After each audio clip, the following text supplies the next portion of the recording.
ચલો વિદ્યાર્થી મિત્રો, એક નવો ટોપિક ચાલુ કરીએ. હાઇડ્રોજન બંધ. થોડી રૂપરેખા મેળવી લઈએ હાઇડ્રોજન બંધની. કે હાઇડ્રોજન બંધ કીધો છે એટલે મેન વસ્તુ અંદર મૂળ તત્વ કયું હશે તો હાઇડ્રોજન હશે. હાઇડ્રોજન બંધ ક્યાં ઉપયોગી છે પહેલા એનો થોડો વિચાર કરીએ ને તો હાઇડ્રોજન બંધ થોડો ક્લિયર થાય. તમે વિચાર કરો કે પાણીના અણુની વચ્ચે હાઇડ્રોજન બંધ છે. જો ના હોત તો પાણી 100 જે 100 સેલ્સિયસ તાપમાને ઉકળે છે ને એ 60 સેલ્સિયસ ઉકળી જાય. અને 60 ઉકળી જાય તો લોચા શું પડે? ઉનાળામાં દરિયો આખો ખાલી થઈ જાય. બધા ત્યાં કબડ્ડી, ખોખો, ક્રિકેટ રમે. હાઇડ્રોજન બંધ છે તો પૃથ્વી ઉપર પાણી ટકી રહ્યું છે. વનસ્પતિના મૂળમાં પાણી જાય છે. ઇવન દવાઓની અંદર હાઇડ્રોજન બંધ છે તો દવાની ગુણવત્તા વધી છે. એટલે હાઇડ્રોજન બંધ કામનો છે. હાઇડ્રોજન બંધ છે શું એની થોડી ઘણી સમજણ આપી દઈએ, પછી તમને ડિટેલમાં લઈ લઈએ. જો H બંધ, હાઇડ્રોજન બંધ. ઉદાહરણમાં કદાચ સમજવું હોય તો ઉદાહરણ તરીકે તમારે આવું વિચારીએ કે H અને F હાઇડ્રોજન ફ્લોરાઇડ. હવે આ હાઇડ્રોજન ફ્લોરાઇડમાં આ જે વચ્ચે રહ્યું છે એને કહેવાય બંધ કારક ઇલેક્ટ્રોન યુગ્મ. આ બંધકારક ઇલેક્ટ્રોન યુગ્મ, આ બંધને પાછો કયો કહેવાય તો એ બંધને કહેવાય સહસંયોજક બંધ. આપણે 8મા 9મા 10મા શીખી ગયા હોઈએ આયનીય બંધ, સહસંયોજક બંધ. એ માનો સહસંયોજક બંધ. આ નહીં પેલું વાર્તા જેવું, ચકી લાઈ આનો દાણો, ચક્કો લાયો આનો દાણો, આમ તેમ. ચકી ચક્કાના દાણા એટલે શું? તો અહીંયા હાઇડ્રોજનનો ભાગીદારીનો એક ઇલેક્ટ્રોન, ફ્લોરિનની ભાગીદારીનો એક ઇલેક્ટ્રોન, બંને ભાગીદારીના વચ્ચે કેટલા ઇલેક્ટ્રોન થયા? 2. એટલે 2 ઇલેક્ટ્રોનનું નામ આપ્યું આપણે બંધકારક ઇલેક્ટ્રોન યુગ્મ. પણ એ બંધકારક ઇલેક્ટ્રોન યુગ્મ આમ ના કે ભાઈ ફ્લોરિનની દાદાગીરી વધારે. દાદાગીરી મીન્સ ફ્લોરિનની વિદ્યુત ઋણતા વધારે. એટલે આ ઇલેક્ટ્રોન યુગ્મ વચ્ચેની જે જોડું છે એ ઇલેક્ટ્રોન યુગ્મને ફ્લોરિન પોતાની પાસે રાખશે. એટલે થોડું ફ્લોરિન બાજુ ખેંચાયેલું રહેશે, અને ખેંચાયેલું રહેશે એટલે ફ્લોરિન અંશતઃ ઋણ વીજભાર બનશે અને હાઇડ્રોજન અંશતઃ ધન વીજભારિત બનશે. તો આ થોડી સહસંયોજક બંધની વાર્તા. હવે માની લો એવામાં બીજો HF નો અણુ બજારમાં આવ્યો, એટલે કે બીજો HF અણુ છે તો એમાંય આ માઇનસ આ પ્લસ. આ બંને એકબીજાની નજીક આવ્યા તો આ હાઇડ્રોજન અણુ છે એટલે કે આ અણુનો હાઇડ્રોજન અને બીજા અણુનો વધારે વિદ્યુત ઋણ તત્વ, વધારે વિદ્યુત ઋણ એટલે આ ફ્લોરિન જેવો, એ બંને એકબીજાને દૂરથી આકર્ષશે અને પછી કહેશે કે ચલો અમારા તો કે બંધ અહીંયા બનેલા જ છે, તો શું આપણે કઈ બંધ બનાવવો છે? એ તૂટક બંધ બનાવશે. એ નવો તૂટક બંધ બનશે, એ હાઇડ્રોજન બંધ. તો આ હાઇડ્રોજન બંધની થોડી ઘણી સમજૂતી છે. તમે વિચાર કરો કે ઓલરેડી HF વચ્ચે બંધ છે જ, પણ HF નો બીજો અણુ આવ્યો તો બીજા અણુમાં થાય શું કે આ વિદ્યુત ઋણ તત્વ, આ વિદ્યુત ધનમય તત્વ કહેવાય. પ્લસ એટલે વિદ્યુત ધનમય, અને ઉપર જે દર્શાવીએ ને એ ડેલ્ટા વડે દર્શાવાય. તો આ વધારે ધનમય અને આ ઋણમય વચ્ચે એક પ્રકારનું આકર્ષણ થાય. એ આકર્ષણ બળને કહેવાય હાઇડ્રોજન બંધ. તો હાઇડ્રોજન બંધની વ્યાખ્યા કહો કે કે સમજૂતી કહો તો સ્ટાર્ટિંગ અહીંયાથી થાય, હાઇડ્રોજન બંધ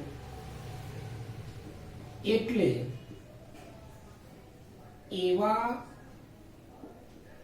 આકર્ષણ બળો કે જેમાં એક અણુનો વિદ્યુત ધનમય હાઇડ્રોજન અને બીજા અણુનો વિદ્યુત ઋણમય તત્વ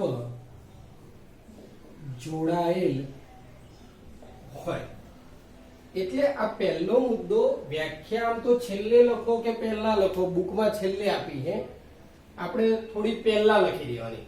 હાઇડ્રોજન બંધ એટલે એવા આકર્ષણ બળો કે જેમાં એક અણુનો વિદ્યુત ધનમય હાઇડ્રોજન એટલે આનો હાઇડ્રોજન અને બીજા અણુનો વિદ્યુત ઋણમય એટલે કે F એકબીજા સાથે જોડાયેલા હોય. તો આ પહેલા વ્યાખ્યા લખો, ત્યારબાદ વ્યાખ્યા પછી આ જે સમજૂતી છે એ કઈ રીતે લખવી એ પણ તમને સમજાય. પહેલા વ્યાખ્યા લખી નાખો.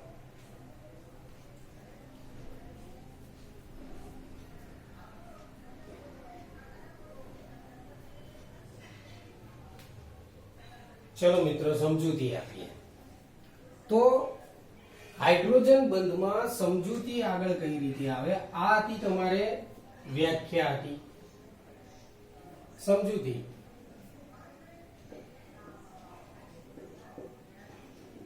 આ રીતે phone FON phone fluorine oxygen nitrogen phone જેવા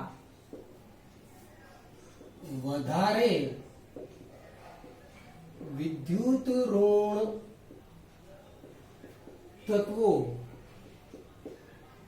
હાઇડ્રોજન સાથે સંબંધ બનાવે ત્યારે, સંબંધ એટલે સહસંયોજક બંધ. તમે જે આગળ શીખવાડ્યું એનું ખાલી વાર્તામાં રૂપાંતર છે કે H અને F વચ્ચે સહસંયોજક બંધ બનાવે ત્યારે આને શું કહેવાય? આ વચ્ચે હોય એને બંધમાં, આને બંધકારક ઇલેક્ટ્રોન યુગ્મ બનાવે ત્યારે બંધકારક ઇલેક્ટ્રોન યુગ્મ વધારે વિદ્યુત ઋણ પરમાણુ તરફ ખસે છે. આથી FON જેવા અંશતઃ ઋણભારિત એટલે કે માઇનસ ડેલ્ટા અને હાઇડ્રોજન જેવા અંશતઃ ધનભારિત પ્લસ ડેલ્ટા બને છે. એટલે આ બાજુ ખસી જાય તો આ માઇનસ ડેલ્ટા અને આ કેવો થશે? Plus delta. આગળ જોઈએ કે એક અણુનો, આમાં હતું એ જ, એક અણુનો વિદ્યુત ધનમય એટલે પ્લસ ડેલ્ટા વાળો હાઇડ્રોજન બીજા અણુના વિદ્યુત ઋણમય ફોન FON વડે આકર્ષાય અને હાઇડ્રોજન બંધ રચે. એટલે આ જે વ્યાખ્યા લખી હતી એ વ્યાખ્યામાં જે આકર્ષણ બળ હતું એને પાછળ લઈ લીધું, એની જ વાર્તા ફરીથી લખી દીધી છે. ગોળ ગોળ ખાલી ફેરવવાનું જ હોય. ચલો આગળ જોઈએ. આને થોડું અહીંયા લઈ લઈએ એટલે જગ્યા મળી રહે તમને. અંશતઃ ઋણ ભારિત. ચલો આને હટાવી દઈએ.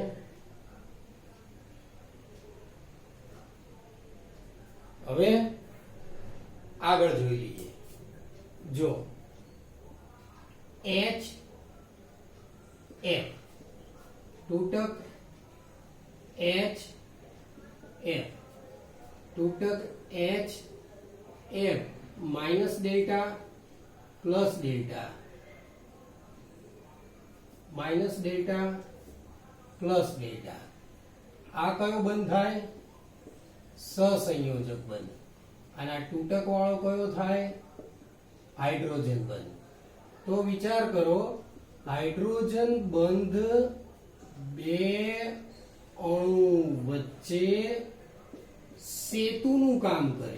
સેતુનું કામ કરે છે. એટલે એક પ્રકારનું બીજ.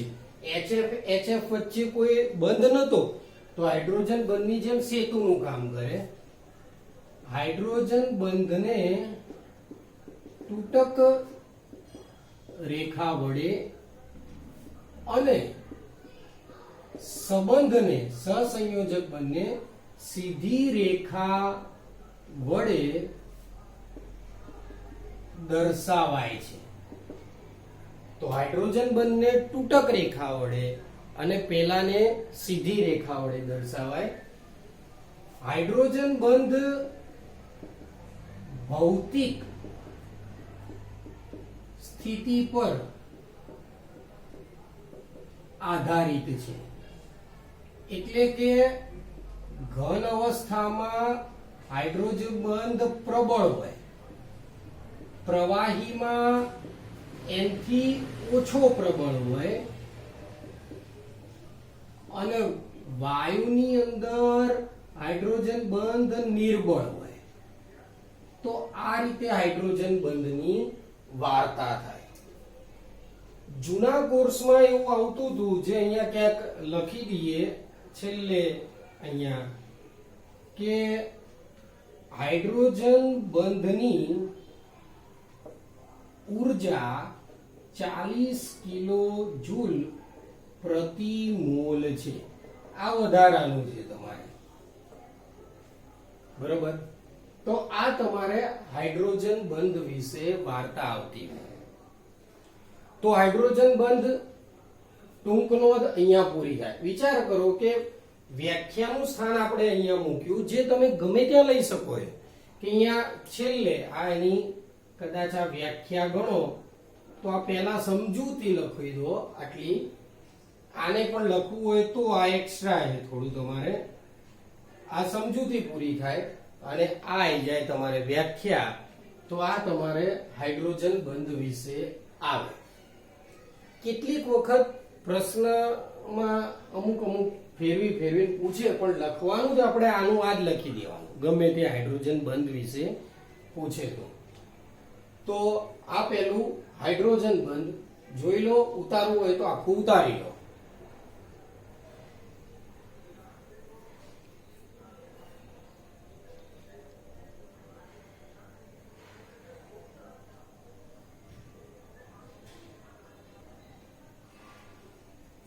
ચલો હવે જોઈએ નવો મુદ્દો, હાઇડ્રોજન બંધના પ્રકારો.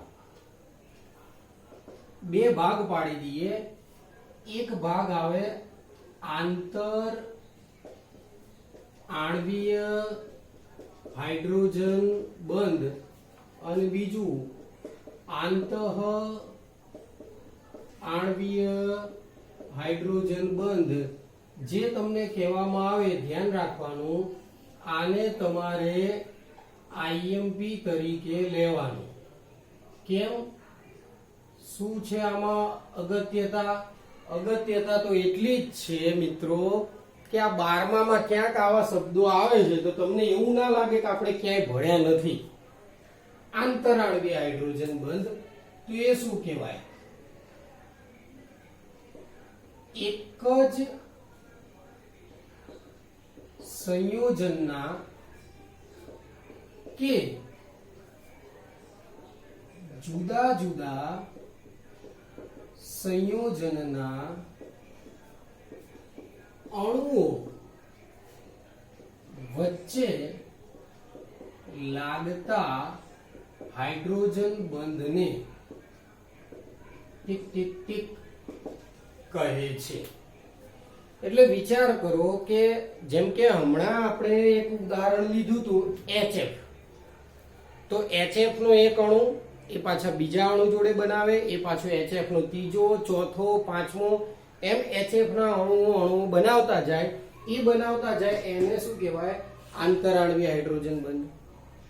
પણ આંતઃ શું? તો આંતઃમાં શું? એક જ અણુના બે પરમાણુ વચ્ચે રચાતા હાઇડ્રોજન બંધને કહે છે.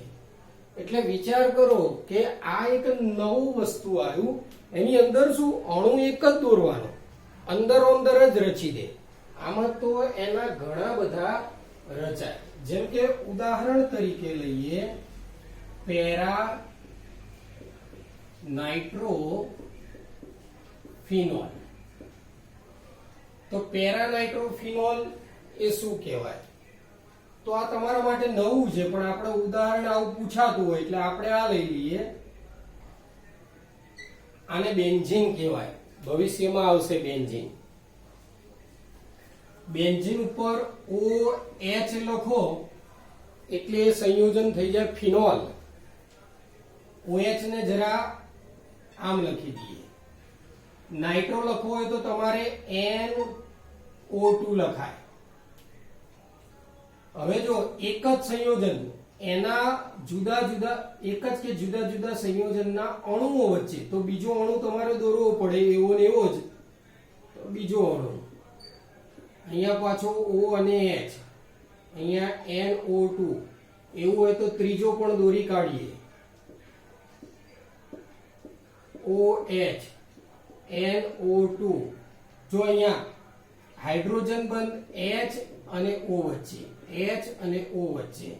અહીંયા કદાચ દોર્યો હોય તો લાગે અને અહીંયા દોર્યો હોય તો લાગે. તો આ પેરા નાઇટ્રોફિનોલ. ઉદાહરણ તો ગમે તે આપી શકાય, પણ બુકની અંદર આ રીતના છે એટલે આપણે આ આપી દઈએ છીએ. બીજું ઉદાહરણ લઈએ ઇથેનોલ અથવા કોઈ પણ આલ્કોહોલ. તો ROH આલ્કોહોલ થશે. જેમ તમે ઓર્ગેનિક શીખશો, કાર્બનિક રસાયણ, એટલે આ થોડી વધારે ખબર પડશે. બીજો આલ્કોહોલ લખીએ ROH, ત્રીજો લખીએ ROH. તો આની વચ્ચે જે હાઇડ્રોજન બંધ રચાય એ બધા કેવા? આંતર આણ્વીય હાઇડ્રોજન બંધ. આ બાજુ લખીએ ઉદાહરણ પહેલું, અહીંયા લખીએ ઉદાહરણ 1, આ ઉદાહરણ નંબર 2, આમાં ઉદાહરણ 1 લખીએ. તો ઓર્થો નાઇટ્રોફિનોલ. તો શું આવશે? તો જો ફિનોલ માટે તમને કીધું હતું, ફિનોલ માટે બેન્ઝીન ઉપર આવે O અને H.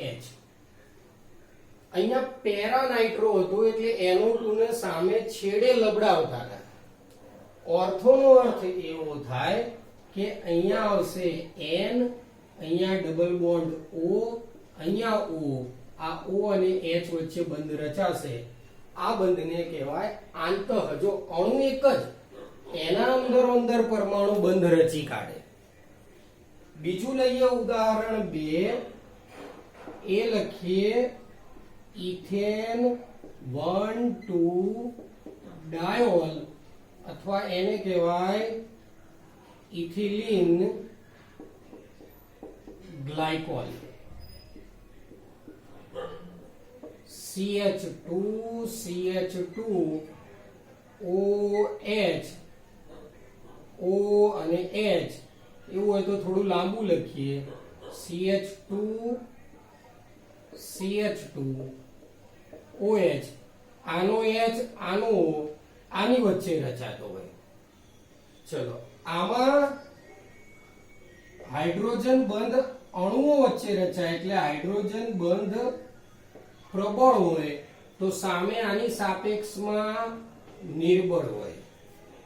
જેમાં આવા બંધ રચાતા હોય કે ભાઈ આંતર આણ્વીય રચાય છે એ બંધના ઉત્કલન બિંદુ અથવા કદાચ ગલન બિંદુ પ્રમાણમાં ઊંચા હોય તો આના પ્રમાણમાં નીચા હોય. તો હાઇડ્રોજન બંધની ટોટલ વાર્તા તમારે પૂરી થઈ. આની આગળ તમને હાઇડ્રોજન બંધની સમજૂતી શીખવાડી હતી. અહીંયા એના બે પ્રકાર થઈ ગયા. તો હાઇડ્રોજન બંધ વિશે પૂછાય. આ આઈએમપીએ કોકવાર છે એટલે તમારે એના આખી ટોટલ વાર્તા હાઇડ્રોજન બંધની અહીંયા પૂરી થાય તો ચેક કરી લો એને બી.